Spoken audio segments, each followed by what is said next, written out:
ప్రమాదకరంగా మారిన క్వారీ గోతుల గురించి కరపత్రాల ద్వారా ప్రచారం చేపట్టిన రాజమండ్రి నగరపాలక సంస్థ స్టాండింగ్ కమిటీ మాజీ చైర్మన్ బర్రె కొండబాబు వినూత్న రీతిలో తన ప్రచారం కొనసాగిస్తున్నారు.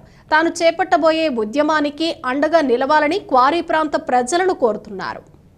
జాతీయ జెండా చేతబూని వీధి సమావేశాల ద్వారా ఇప్పటికే సింహాచల నగర్ ప్రజలకు క్వారీ గోతుల సమస్యను వివరించి ఈసారి తాను చేపట్టబోయే ఉద్యమానికి అండగా నిలవాలని కోరుతున్న కొండబాబు రేషన్ వ్యాన్, డిపోలు, కూరగాయల దుకాణాల వద్ద కూడా ప్రజలకు క్వారీ గోతుల గురించి ప్రచారం చేశారు.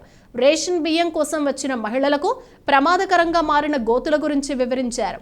అలాగే కూరగాయల దుకాణాల వద్ద కూర్చుని ఆకుకూరలు, కూరగాయలు కొనటానికి వచ్చిన ప్రజలకు సమస్యను వివరించారు. ఈసారి తాను చేపట్టబోయే ఉద్యమానికి ప్రజలు అండగా నిలవాలని కొండబాబు కోరారు.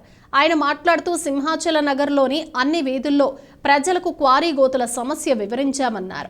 దుకాణాలు, రేషన్ డిపోలు, కూరగాయల దుకాణాల వద్ద ప్రజలకు ప్రచారం చేశామన్నారు. ఈ ప్రాంతంలో ప్రచారం పూర్తయిందని, సుబ్బారావు నగర్ ప్రజలకు వీధి సమావేశాల ద్వారా సమస్య వివరిస్తామని కొండబాబు తెలిపారు.